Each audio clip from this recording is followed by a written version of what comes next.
wa huwal azizul hakim. Itu ada banyak asmaul husna masuk di situ. Makanya Al-Hasyr ayat 21 sampai 24 itu biasanya termasuk salah satu ayat andalan para peruqyah.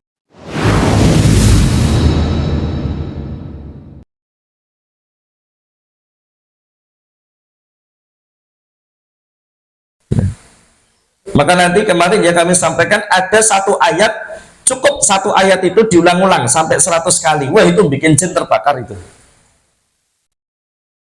Ya.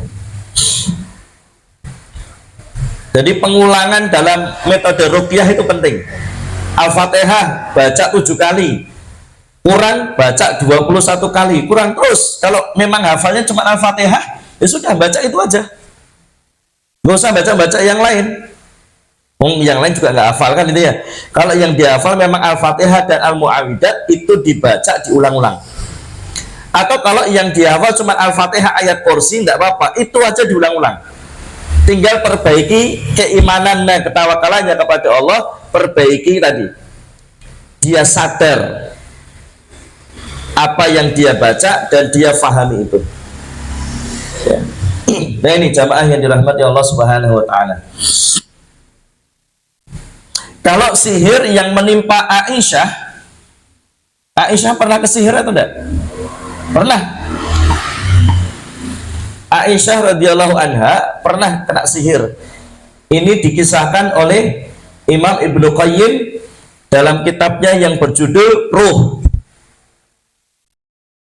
Jadi sama kalau tadi Nabi Muhammad mendapatkan petunjuk melalui mimpi, sama juga Aisyah radhiyallahu anha mendapatkan petunjuk juga melalui mimpi. Dan mimpinya orang beriman itu kan firasat, ya. Mimpinya orang beriman itu banyak kan ya petunjuk dari Allah Subhanahu wa Ta'ala. Karena mimpi ini ya kadang dari setan ya, kadang dari Allah Subhanahu wa Ta'ala. Nah jamaah yang dirahmati Allah Subhanahu wa Ta'ala, siapa yang menyihir Aisyah? Yang menyihir Aisyah radhiyallahu anha adalah budak wanitanya sendiri. Ya, budak wanitanya sendiri. Kenapa kok menyihir Aisyah? Karena budak ini pengen dimerdekakan. Pengen dimerdekakan lebih cepat. Lekala itu Aisyah bermimpi, mohon maaf ya, dikencingi anak ya. Sampai kemudian besoknya beliau sakit. Begitu kemudian beliau sakit, maka di sini namanya sihirnya apa? Sihir marot, sihir marit, sihir penyakit, sihir yang membuat sakit atau memperparah penyakit. Itu yang dialami oleh Aisyah radhiyallahu anha.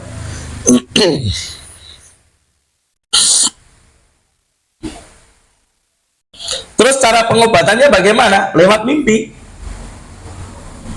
Aisyah radhiyallahu anha di dalam mimpinya diperintahkan untuk mandi pakai air dari 3 sumur yang berbeda.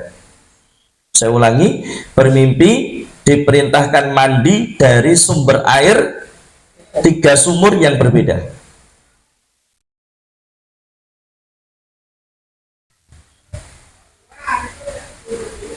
Kalau dalam bahasa kita apa? Umbul gitu ya, sumber air, tapi dari 3 sumber yang berbeda atau dari 3 sumur yang berbeda.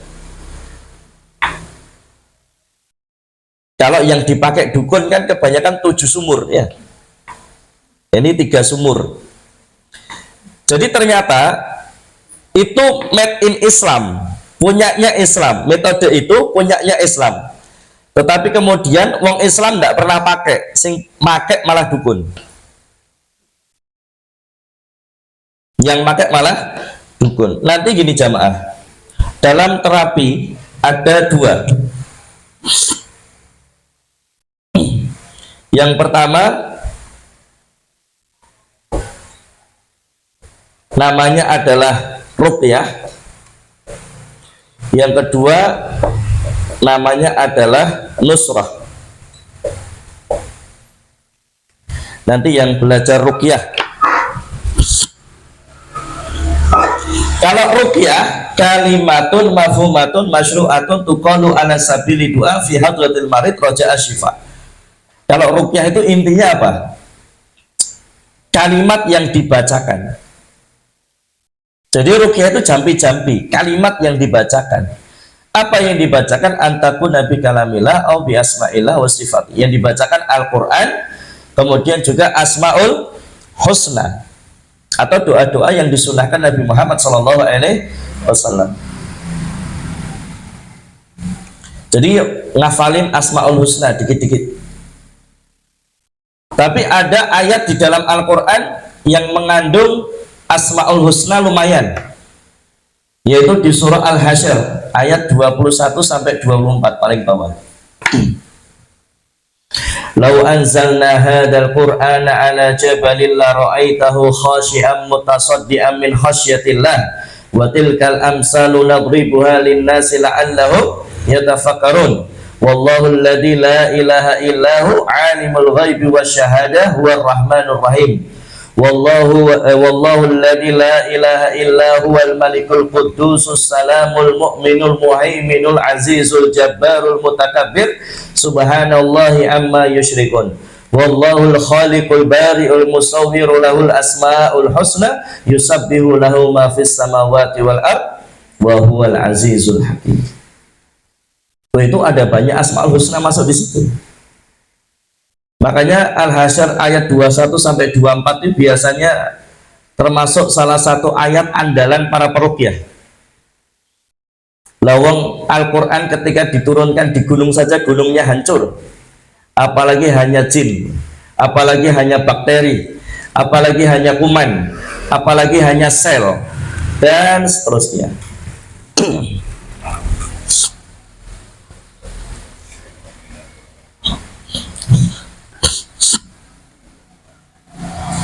Nah, itu ruqyah. Tapi kalau nusrah al-arabiyah, dia pakai media, ya. Kalau nusrah itu pakai media. Sama seperti Aisyah radhiyallahu anha, itu media. Pakai media apa? Media air. Dari 3 sumber atau 3 sumur yang berbeda.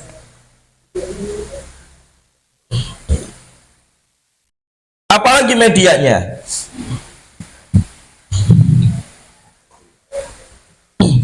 Grounding. Apa grounding? Tanah. Jalan kaki di atas tanah tanpa alas kaki. Itu bagus untuk terapi. Makanya orang-orang dulu itu sehat-sehat. Kenapa? Ya mereka gaweane nyawah ya, ning sawah. Mereka dulu masih banyak tanah, saiki kan diaspal kabeh, di paving kabeh. Sekarang nyari tanah itu susah. Kalau yang di pasar Klewan enak ya, masih ada alun-alun, alun-alun kidul, alun-alun lor. Kalau di kampung-kampung agak susah nyari tanah sekarang. Adanya di kebun atau di lapangan sepak bola. Ya. Jadi untuk terapi groundingnya agak susah, karena grounding ini harus memang tanah, pasir, tanpa alas kaki. Karena tanah itu punya sifat daya serap, ya, punya sifat menyerap. Tanah itu punya sifat menyerap. Maka dia akan menyerap energi-energi negatif yang ada pada tubuh jiwa badan manusia.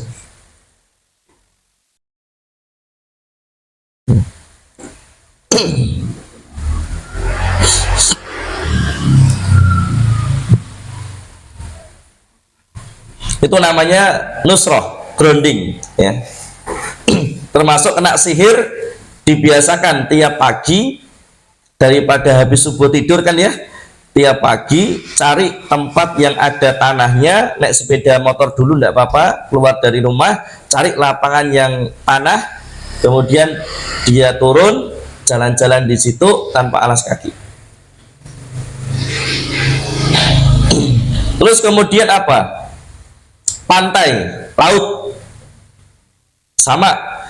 Kalau ke pantai, ke laut itu malah dapat banyak.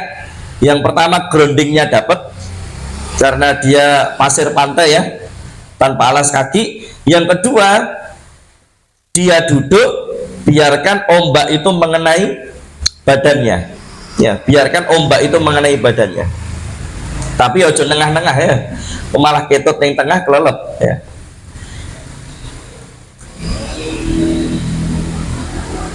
Atau tidur gitu ya, kemudian biarkan ombak itu mengenai badannya.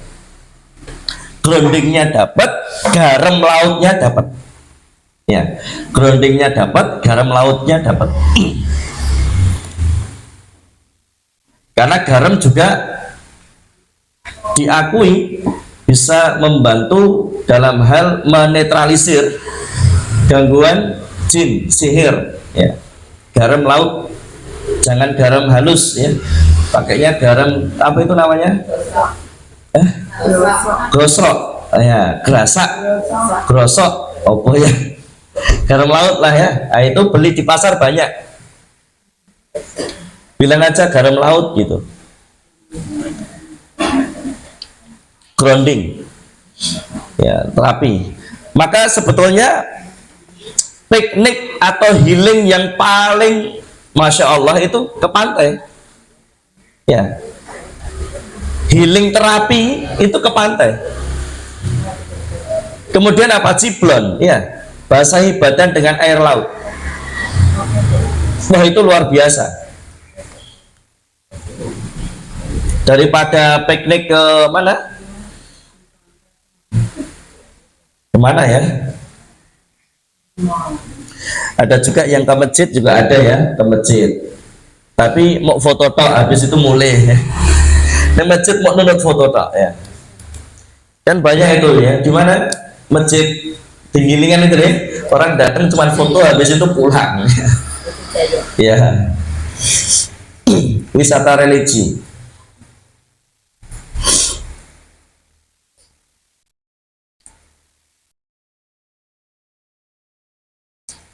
Gitu ya. Jadi coba jamaah itu diagendakan berapa bulan sekali ke pantai. Kemudian di situ niatkan untuk nusroh. Apabila ada energi negatif yang nempel, yang ada di dalam badan tubuh jiwa, apabila ada sihir, apabila ada sarang tempat tinggal jin yang ada di badan tubuh jiwa ini, semoga dengan grounding tadi, dengan tanah, dengan pasir, dan dengan air laut, maka supaya kemudian Allah netralkan itu semuanya, insya Allah.